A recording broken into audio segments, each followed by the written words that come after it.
한나가 기도하여 이르되 내 마음이 여호와로 말미암아 즐거워하며 내 뿔이 여호와로 말미암아 높아졌으며 내 입이 내 원수들을 향하여 크게 열렸으니 이는 내가 주의 구원으로 말미암아 기뻐함이니이다.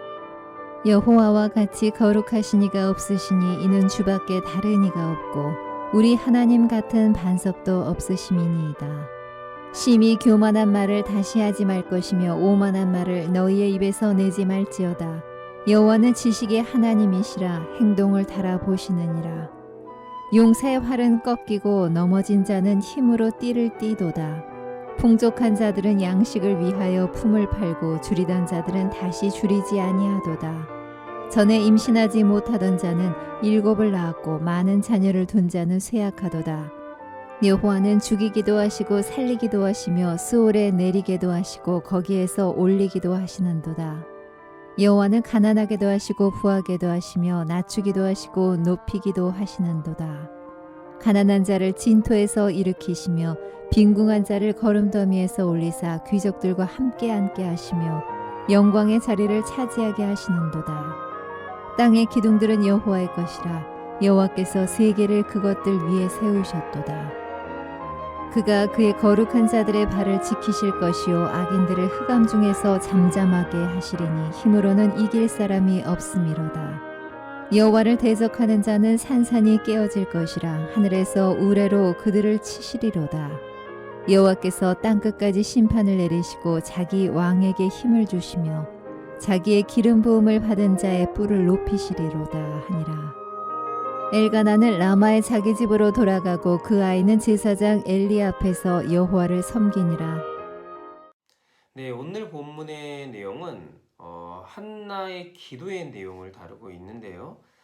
앞선 1장에서도 한나는 하나님께 기도합니다. 그런데 그때의 상황은 자식이 없기에 자신의 어떤 슬픔과 그 아픔을 담아서 하나님께 간절히 바램을 드렸던 기도였다고 한다면, 오늘 2장에서 언급하고 있는 것은 자신의 기도를 들으시고 아들을 주신 하나님께, 또 자신이 서원한 대로 아들을 하나님께 바친 후에 그 감사의 기도를 드리고 있는 부분입니다.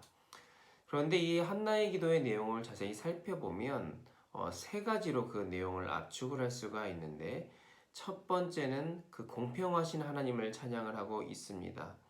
그러면서 용사의 활을 꺾으시는 하나님, 또 넘어진 자에게 힘을 북돋아 주시는 하나님, 지금까지 풍족하게 살던 사람은 양식을 위해 일하게 될 것이고 그동안 줄이던 자들에게는 줄이지 않고 배부르게 살 것을 이야기하고 있고, 또 자신의 처지와 마찬가지로 지금까지 자식을 낳지 못하는 사람, 온갖 서러움을 당하던 사람에게 많은 자식을 주시고, 또 많은 자녀를 두고 살았던 사람이 그 자식 때문에 피 눈물을 흘리게도 한다.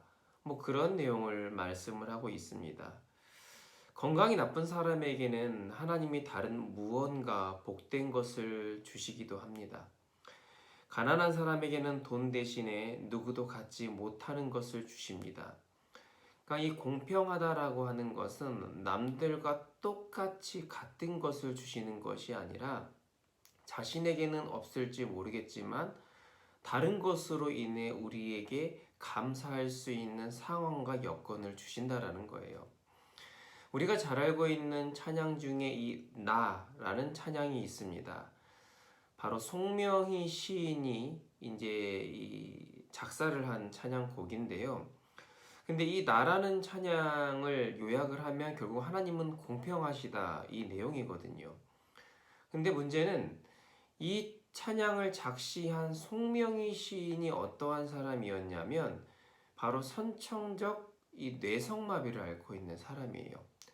스스로 거동할 수도 없고 장애를 안고 있는 분이신데, 근데 이분이 하나님은 공평하시다, 사실 쉽지 않잖아요. 우리가 이 공평하다라는 말을 할 때는 그래도 어느 정도 좀 여유가 있고 좀 살만했을 때 이 말들이 쉽게 나오는데, 자신이 죽을 것 같고 정말 어려운 상황 속에서 공평하신 하나님을 찬양한다? 그게 쉽지가 않습니다. 이 찬양의 내용의 가사를 보면 결국 그런 것이었습니다. 나 자신은 남이 있는 것은 없지만 남이 없는 것을 나에게 주셨다. 남들에게는 건강을 주셨지만 나에게는 건강이 없지만 남들에게는 부유함을 주셨고 나에게는 그런 거 주지 않았지만 그러나 그들에게 없는 나에게 또 기쁨과 감사의 마음을 줄 수 있는 그런 상황들을 주셨다라는 거예요. 그래서 공평하신 하나님을 찬양하고 있습니다. 그렇습니다. 하나님의 그 공평하신 사랑과 은혜는 각 사람에게 다르게 임합니다. 우리는 그것을 캐치할 줄 알아야 돼요. 남들이 돈이 많기 때문에 나도 돈이 많아야 된다. 이것이 공평한 것이 아니라 그 사람은 돈의 풍족함을 위해서 만족을 느낀다 한다면 나에게는 또 다른 것으로 만족과 기쁨을 주시는 것.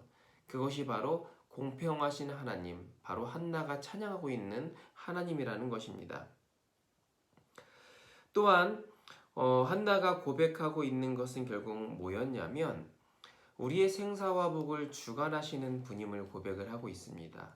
그러니까 우리의 운명은 결국은 흔히 말하는 우연한 것도 아니고 우리가 어떻게 사느냐가 아니라 하나님이 우리의 삶을 관장하신다라는 거예요.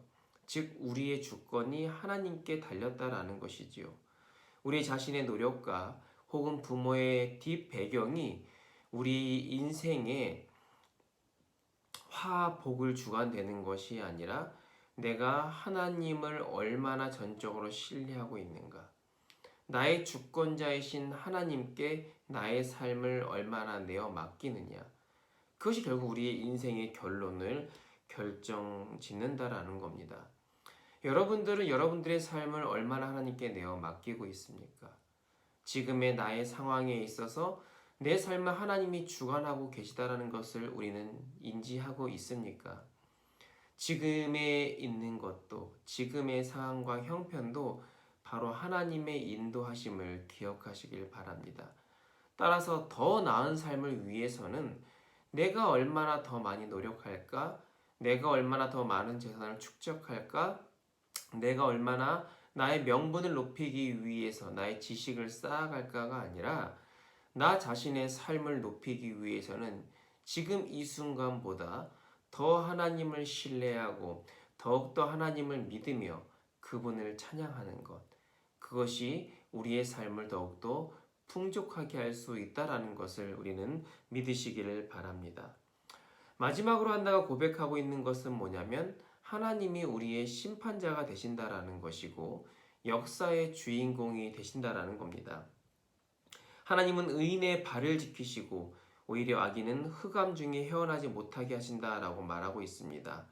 또한 당신을 대적하는 자를 산산이 깨게 하시고 땅끝까지 심판하신다라는 것.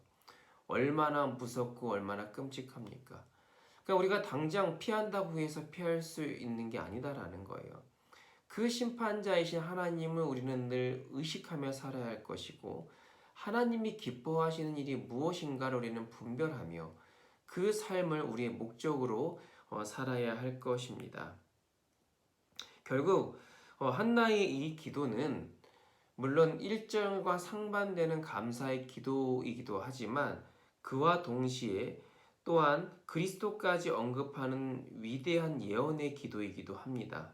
한나의 기도를 통해 그녀의 영감을 통해 하나님이 그리스도를 예언케 하신 것이지요. 그리스도를 통해 장차 이 세상이 심판될 것이고 역사가 마무리될 것이다라는 것. 따라서 오늘을 살고 있는 우리는 과연 어떻게 살아야 하는 것인가? 과거에 비록 혹은 현재까지도 힘듦과 어려움과 서러움이 있지만 우리 역사의 주관자 되신 하나님을 신뢰하고 나아간다고 하면 우리는 실패 혹은 실망, 좌절에서 끝나는 것이 아니라 결국 우리 인생의 반전을 허락하신다라는 것. 그리고 그런 하나님을 우리가 끝까지 믿고 살아간다면 한다면 우리가 심판대에 선다 할지라도 우리는 정말 하나님이 예비하신 은혜 속에서 늘 기쁨과 평안함과 또 그리고 안락함을 누리며 살아갈 수 있다라는 겁니다. 따라서 한나의 예언적 기도가 지금의 상황 때문에 혹시나 좌절하고 있는 분이 계시다고 한다면 한나에게 임했던 그 하나님을 기억하고 또 한나가 장차 우리가 누릴 그 영광을 이야기한 것처럼 우리가 그 기도를 기억하면서 오늘을 사는 우리에게도 큰 힘과 소망이 될 줄 믿습니다. 기도하겠습니다.